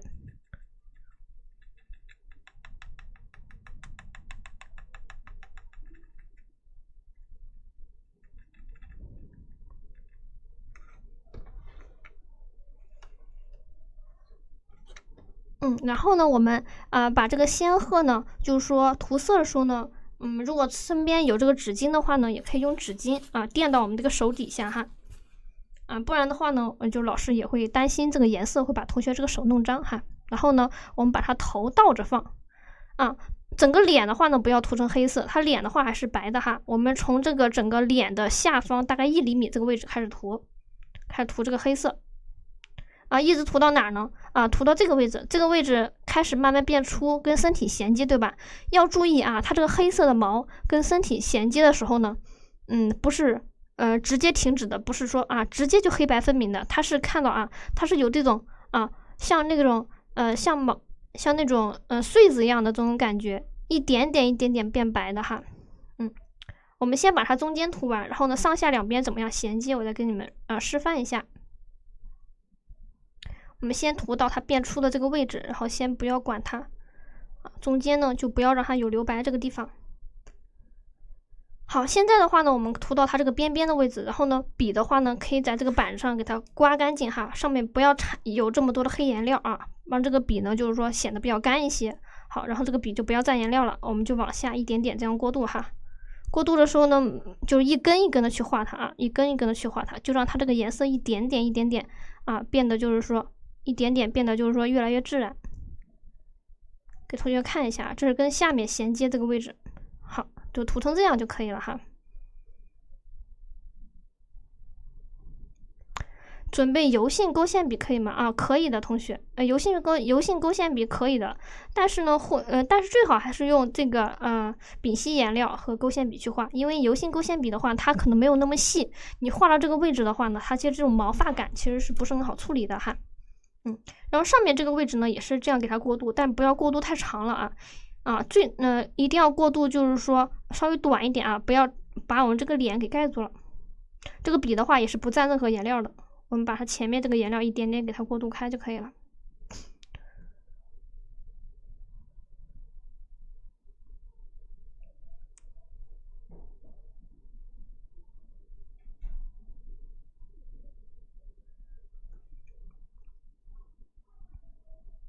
好，老师这个脖子的话呢，基本上已经画好了哈，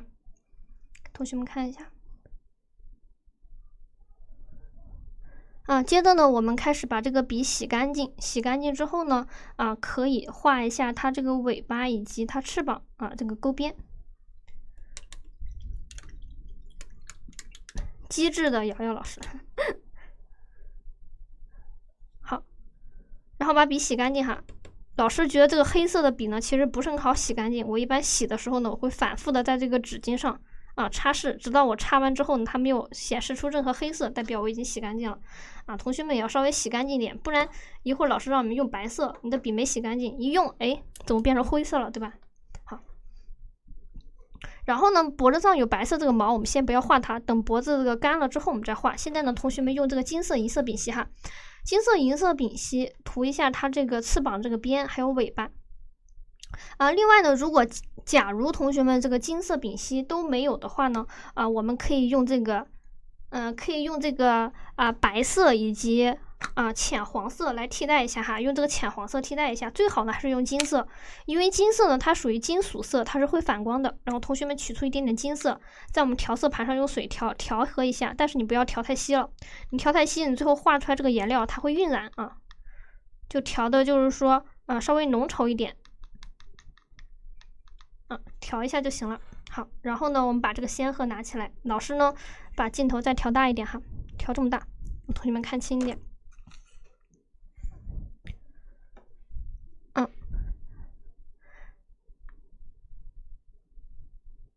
用笔呢蘸到这个金色的颜料，我们在尾巴这个边边给它勾一下边哈。尾巴这个边边勾边的时候注意，它下半部分是不用勾的。我们每一个尾巴上的这个羽毛只勾它的中间只勾它这个，给同学们看一下，只勾它这个下半部分，只勾下半部分，你不用全部都勾的，这样的话会显得很呆板哈。上半部分不用勾只勾它下面这个尖尖和它这个边缘就行了哈。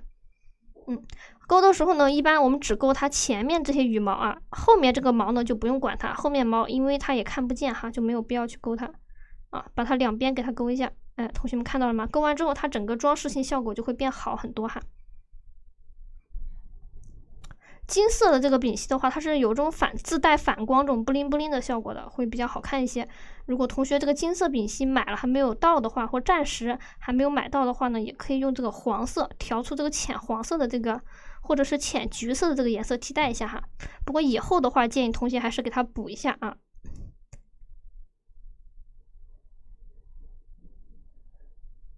好，下半部分就不用涂了哈，我们一般只涂它的上面这个位置。好，然后呢，给它涂前面几根就 OK 了，后面的就不用涂了哈。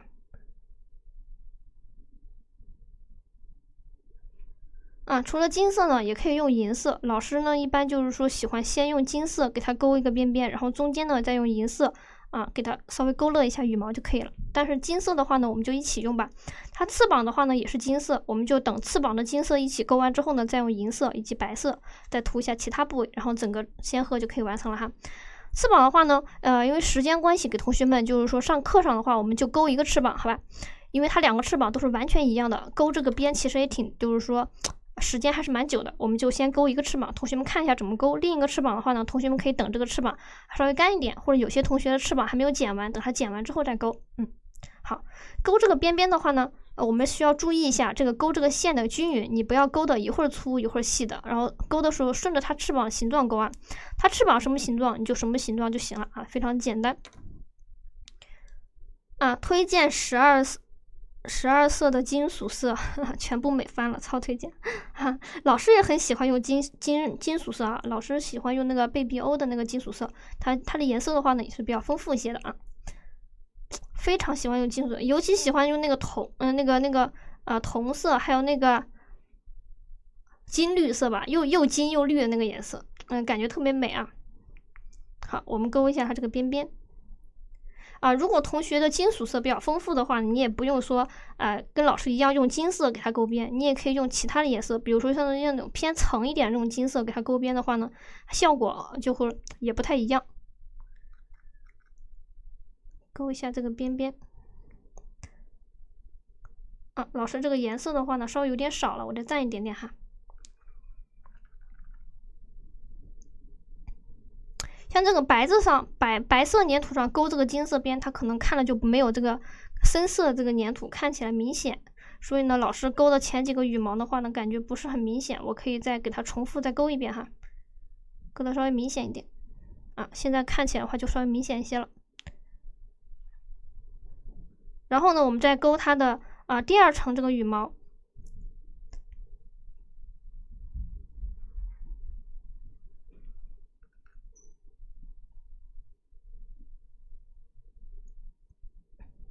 好，勾第二层羽毛哈。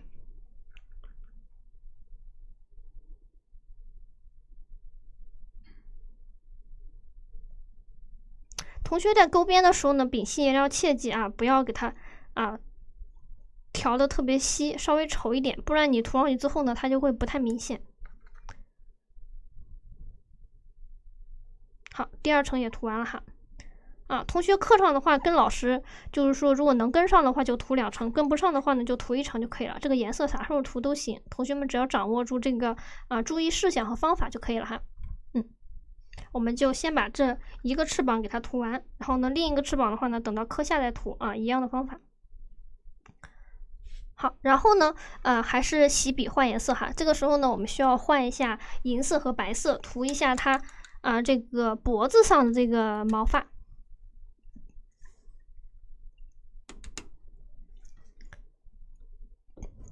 同学们拿出这个白色丙烯哈，白色丙烯来勾一下它脖子上面这个白色的这个小羽毛有些同学可能金色的边还没勾完不要着急，我们金色的边呢只要勾完一个翅膀就可以了哈。剩下的你可以课下再勾，这个勾边什么时候勾都是可以的哈。粘土稍微更干一点，它干一点的时候呢，你勾的话反而会更好一点它可能会稍微吸一点水分，颜色的话不会特别的扩散哈。画这个羽毛的时候呢，一定要超级小心。我把白色对着自己刚才白色离我太远了。好，我们可以把这个倒过来让同学们看一下它这个羽毛的话就稍微小一些，画一个半圆一个半圆给它衔接到一起就可以了。然后每一层的话大概只能画2-3片羽毛，因为它这个脖子的话呢还是蛮细的画2-3片就可以了哈。然后呢给它整个脖子从上到下画满就行。前提呢，同学这个勾线笔一定要稍微的细一点点，如果太粗的话呢，你勾这个羽毛可能就勾的有点费劲哈。给它这样勾一下。好，然后我们再勾第2片每一层的话勾2片，然后第2层的这个羽毛的勾的时候呢，就勾在上一层这个接缝处这个的话呢，同学们应该也是比较熟悉的这个一句话了一般我们像剪松树的时候或者是同学们在上花卉多肉的话呢它这个羽毛都是要插缝处理的哈，每一层贴到第2层这个接缝处有一根毛稍微画的有点粗了哈，手有点抖因为这个角度的话呢，手抬起来确实是有一点点抖但是我如果把手放低的话呢，我又怕你们看不见如果同学也出现这种情况，就是突然有一根羽毛有点粗了，一会儿老师教你们一个方法哈，可以让它瞬间变细，也是很方便的。我们先继续往下画用力的时候呢，同学用笔尖用力不要把整个笔全部按上去画，你这样画出来的线条呢，它就是很粗你用笔尖用力的话呢，它画出来线条可以看一下，就是比较细的那种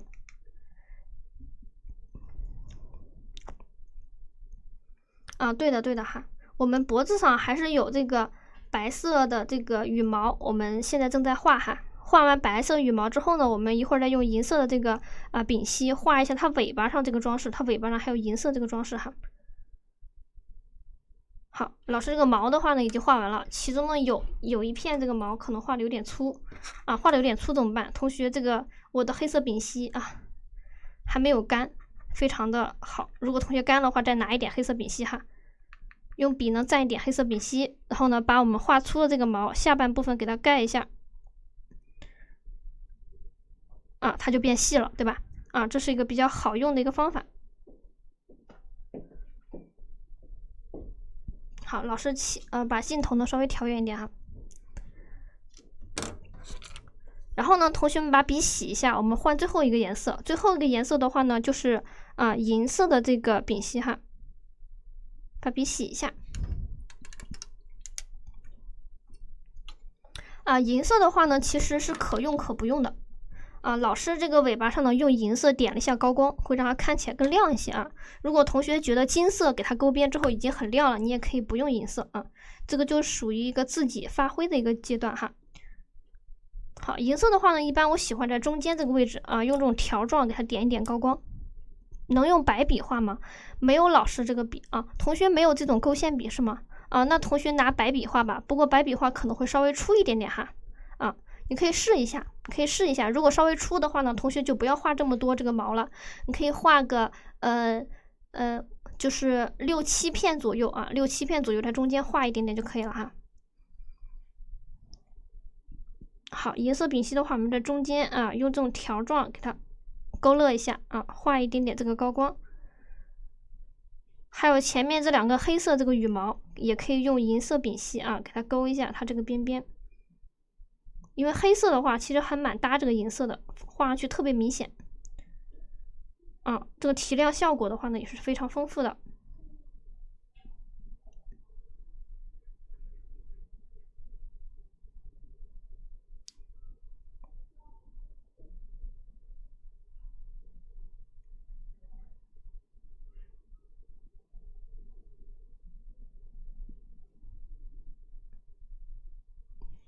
好，老师这个尾巴的话呢，已经处理好了哈。尾巴的话呢，已经处理好了，同学们就给它点一点点高光就可以了。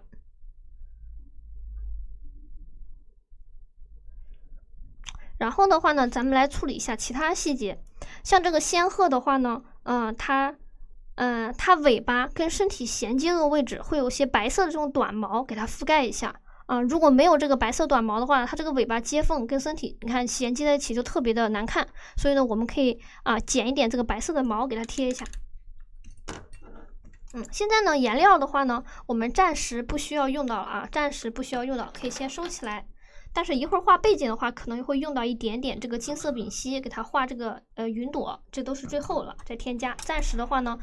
应该不用了，同学们可以稍微先放到旁边。然后我们拿出这个白色的这个粘土，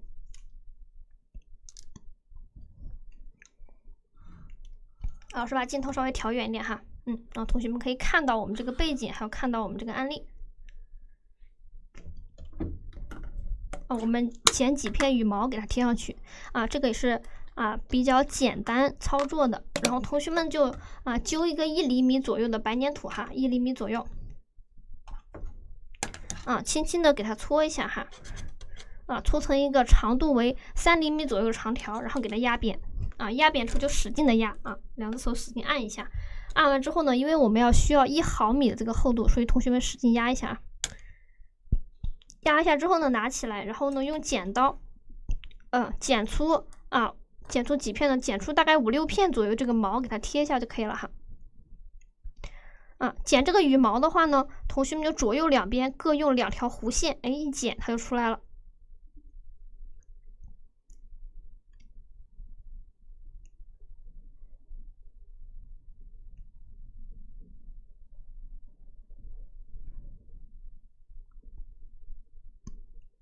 左右两边剪一下左右两边用弧线剪一下。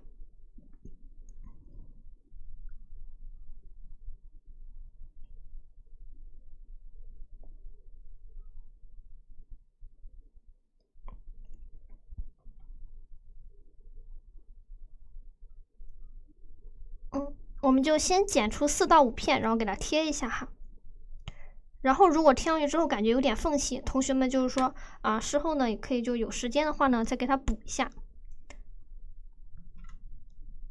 贴的话呢，我们主要是把这个接缝，目的呢是为了把这个接缝给挡住，另外让我们这个身体的层次更丰富。现在我们身体的话呢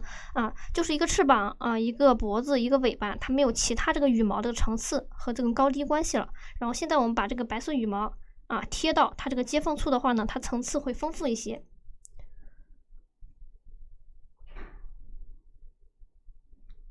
把这个接缝盖住就可以了哈。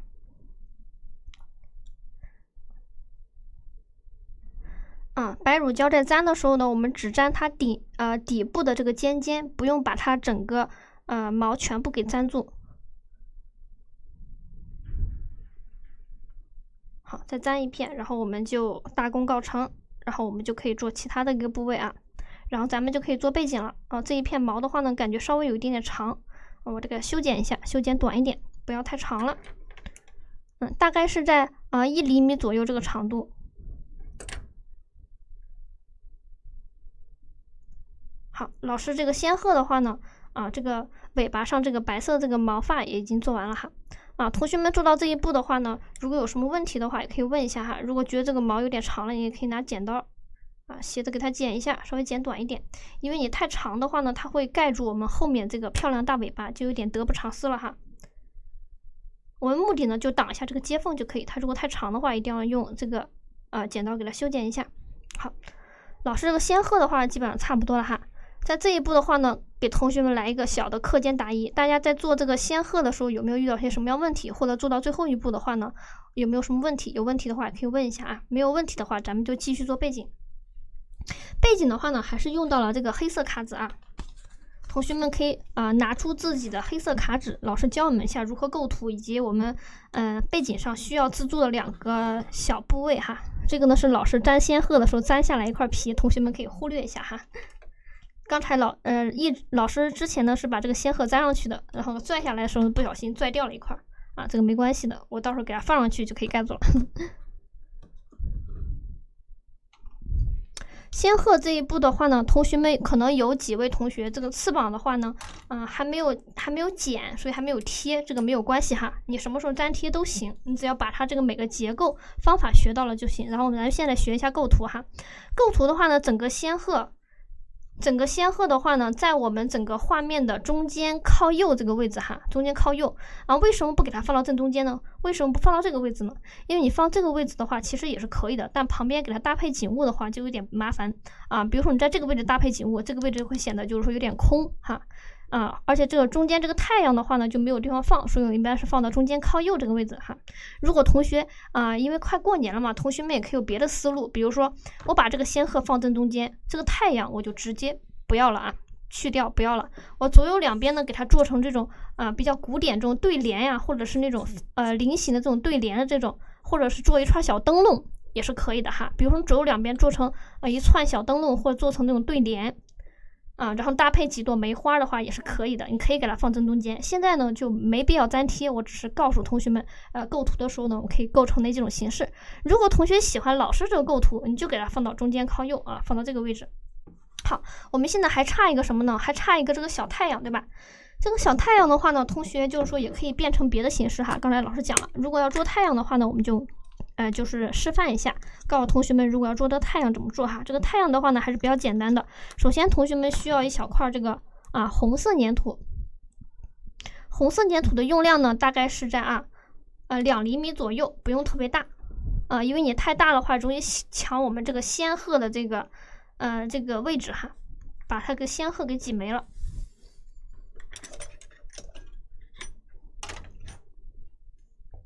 先取出一小块这个红色粘土2厘米左右，给它团成个圆球，稍微有点大了。团成圆球之后呢，给它从上往下给它压一下，压扁。压扁，压完的厚度呢大概是在1到2毫米左右。压完之后直径的话是在3厘米2厘米的这个红色粘土压完之后直径是在3厘米，还是比较轻松容易的哈。你看这个厚度的话呢，也是稍微有一点厚度就行了不用太厚，太厚的话放上去也会显得不自然。然后呢，这个背景其实主要处理就叠加关系。你看我们直接放一个太阳上去，就会显得有点单调哈，它就没有任何图案。这个太阳上你可以画自己喜欢这个花纹比如说你可以创意一点的话呢，比如说你可以画一幅这个风景你可以画这个什么一个蓝色的这个雪山呀，或者是你可以画一棵松树呀，或者你可以画人物也可以，你可以画这个一个人物几个人物在打着伞呀，或者是画那种比较抽象那种小人物画上去也是可以的你可以画这种植物类的这种插画，就这个太阳上面这个图案同学们可以自己随意的这个发挥自己的一个创意哈，不用画的跟老师一模一样。老师呢就是给他画了一个简简单单的一个山，然后对背后呢画一些鱼纹就可以了。因为这个鱼纹的话呢，跟我们今天这个主题比较贴合啊。第二，我们需要用到颜色呢是粉色，然后同学可以拿出这个粉色啊。如果想做其他颜色山，比如说蓝色的，你可以拿这个白色和蓝色，然后做一下也可以。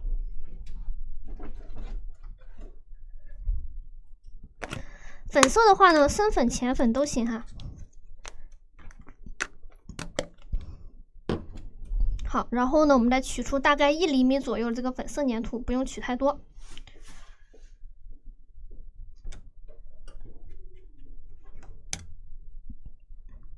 好，先给它轻轻的团成个圆球啊，然后呢左右，然后这样轻轻的搓一下，搓成在3厘米左右这个圆形啊，然后中间这个位置我们给它弯一下，弯成这个一座小山的这个形状哈。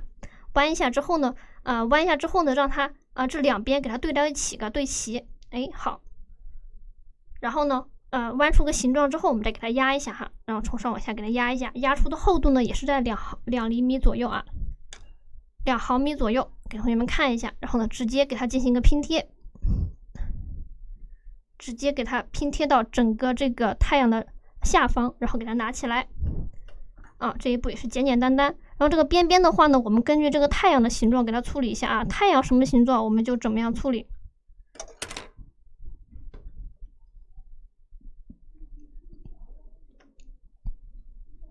好，然后这个山的话呢，我们就做好了。然后呢，一般山的话呢，它一般是不会只有1层的哈，一般是有2层左右，所以呢，我们还要给它再做1层。第2层的颜色呢，同学可以自己创意一下，比如说做一个绿色的也是可以的哈，做棕色也是可以的。然后第2层的取土量的话呢，比我们第1层的话呢要稍微少一点，可以取个0.5或者是0.6、0.7，还是一样，搓成个小长条。搓成小长条之后呢，给它弯一个自己喜欢这个弧线一般山的弧线的话呢，同学可以自己创意一下不用跟老师一模一样，然后给它压扁，压扁之后给它贴上去。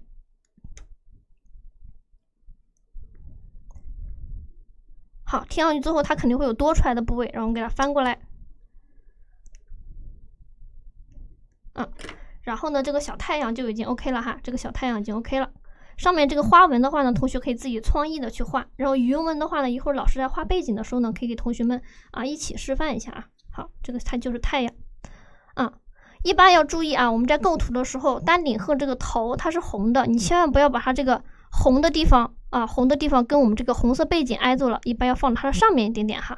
不然的话呢，它这个丹顶鹤上面这个红色结构可能就有点看不见了，就会有点可惜，我们辛辛苦苦把它做出来看不见了哈。然后上面的图案的话呢，同学们自己发挥创意就好了，你可以加松树加个更高一点山呀，或加个落日加月亮同学们自己喜欢什么加什么，或者跟加过年题材相关的哈，加一个就是说比较吉祥这种龙纹画一条小龙在上面，在山上都是非常符合咱们现在这个节日的哈。然后呢，我们做一下这个梅花树。梅花树的话呢，同学们也是拿出这个咖啡色粘土树的话比较简单老师先把我们这个案例先推到一边同学先取出大概2厘米左右的咖啡色，然后轻轻的搓一下轻轻的搓一下，然后搓成一个细长条，然后呢一边稍微细一点，一边稍微粗一点，用板子然后倾斜着这样搓。最终的这个长度的话呢，它树的长度的话呢，同学就是根据自己的这个情况根据这个情况，一般的情况下它会占到我们整个这个背景的一半左右，大概就是7到8厘米哈。因为我们这个相框的话呢是6寸，它长度话15厘米，一般占到一小半一小半，然后同学们就搓成这样就可以。然后的话呢，把它从上往下轻轻的压一下哈，轻轻的压一下，压完之后呢，它这个厚度从侧面看是2毫米，宽度的话大概是最宽这个点是1厘米。然后我们用这个塑形刀给它这样划一划，划一下上面这个纹理。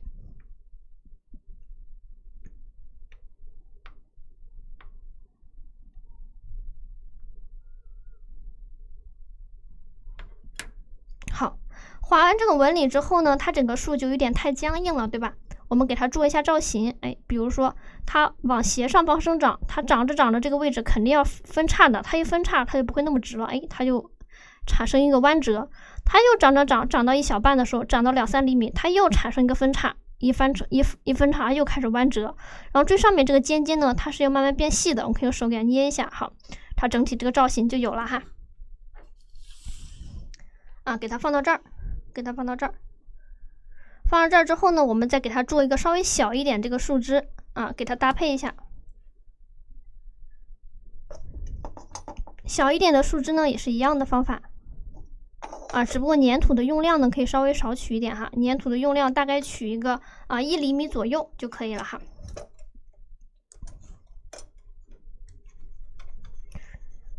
啊，取出一个1厘米左右，然后搓成个细细的长条，然后压一下。它太细的话呢，就可能不太很好的塑造这个纹路，我们就压个1、2条纹路就够了哈。好，给它放到它这个侧边，比如说你放这边也可以，放这边可以。如果是放这边的话，它可能会分叉。分叉的话呢，我们也可以再做一条细的给它贴上去啊，也可以直接从中间给它剪出一个叉来。啊，剪的时候呢，注意就是说一根稍微剪长一点，一根稍微剪短一点啊，让它分叉啊。分叉之后呢，给它中间这个位置往下折叠一下，它这个叉就有了。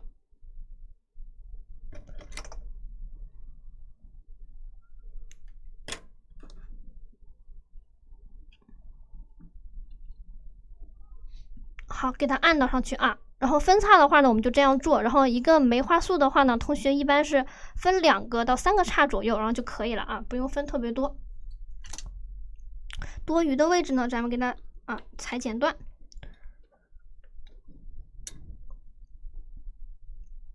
然后呢，我们需要做一下这个梅花啊。梅花的话呢，老师喜欢用红色，咱们就用红色吧，做出这种红梅啊，也可以用这种浅粉色啊、浅橘色去做，都是可以的哈，跟我们整体的颜色也是比较搭配的啊，或者是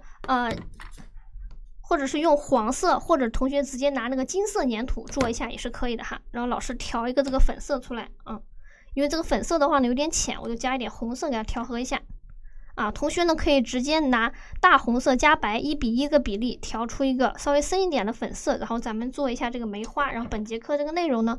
就已经学完了哈。然后接下来咱们就到这个答疑的阶段，然后有什么问题的话呢，我们在答疑环节再解决一下。然后呢没有做完的地方呢，同学可以在答疑环节再补一下。好，给它调和均匀了。这个梅花怎么样做呢？首先我们先取出一个0.5厘米的这个深红色这个粘土哈，不要太深了啊，像老师这个就是说这个红色就可以。然后呢给它左右两边搓一下，搓成这样椭圆啊，同学看一下啊，搓成一个椭圆。然后呢给它拿起来啊，我们给它剪一下哈，剪一下。老师放大一下这个镜头，这个花其实有点小，我怕你们有点看不清。最后剪完这个效果呢，就像这个一样啊，首先呢，把我们这个水滴拿起来，把它宽的这一头朝上，而不是细的这一头啊，宽的这一头朝上。然后呢，剪的时候呢，不要从它第一刀，不要从正中间开始剪啊，从它的这个中间靠左这个位置剪啊，嘿，剪一下。我为什么从中间靠左呢？因为它是个5个花瓣的花呀，梅花都是5个花瓣哈。如果你从正中间开始剪的话，可能就4瓣了。然后你从中间靠右开始剪，就是两边不一样，一边大一点，一边小一点的话呢，大一点的这个边啊，你可以剪3个花瓣，小一点的呢可以剪2个花瓣哈。然后我们先剪2个花瓣的，比较简单啊，2个花瓣就从中间1分为2，剪一下。然后呢，3个花瓣的话呢，需要你剪2刀啊。第一刀的话剪1/3，然后第2刀的话从中间剪一下，它现在就有3个花瓣了，对吧？3个花瓣。然后呢，我们现在需要拿到这个棒针哈，需要拿到这个棒针，先用手把每个花瓣的位置给它区分一下，因为它有些花瓣离得太近了，给它分开一点点。然后呢，我们把花瓣给它擀平一点，现在它这个花瓣就是很厚，看到没有，很厚。然后用棒针呢，它比较尖的这个头压进去，然后左右两边压一下。然后呢，压完一个花瓣之后呢，再压第2个花瓣，然后也是左右两边压一下。好，然后压第3个花瓣。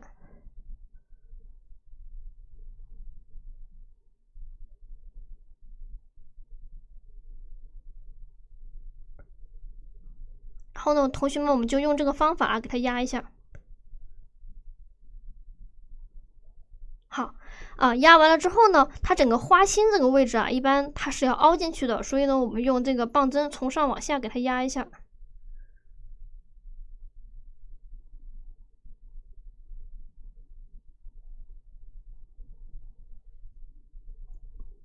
好，压完之后呢，这个花就已经 OK 了哈，咱们就是一个非常标准这个梅花。然后呢，把它这个底座呢给它剪下来，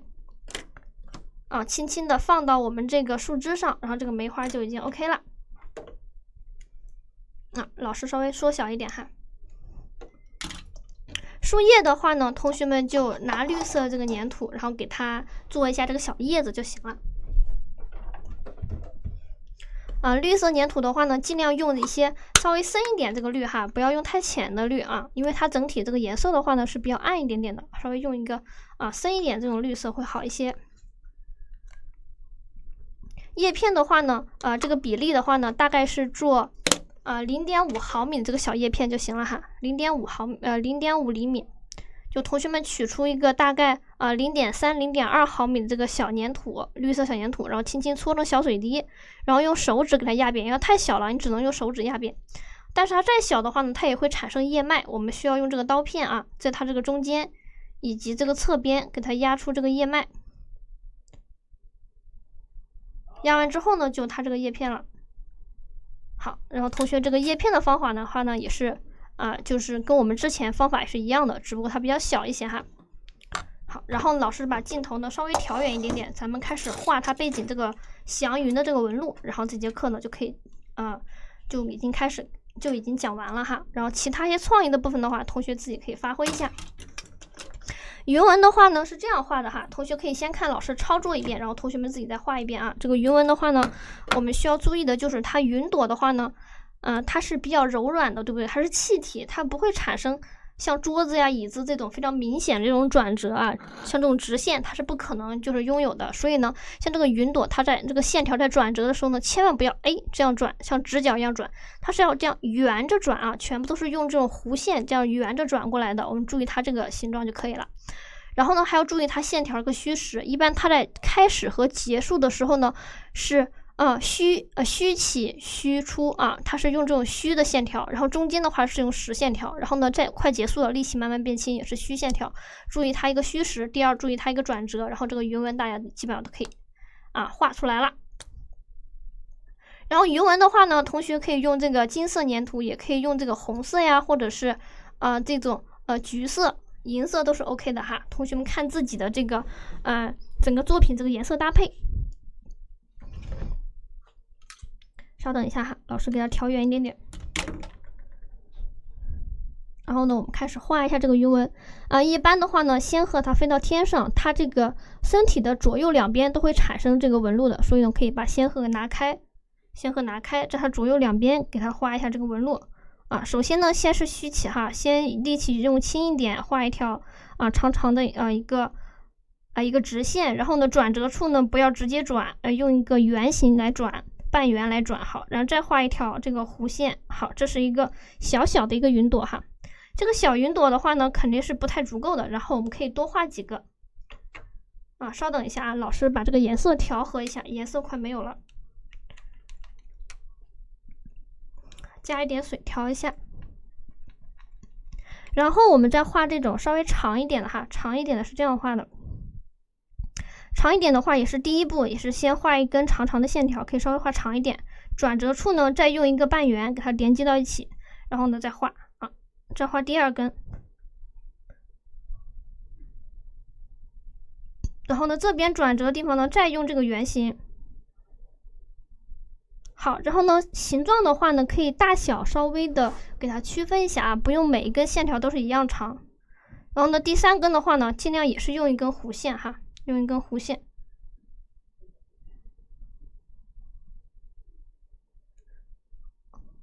然后呢再转折一下，然后呢我们就可以结束了哈。这种第二种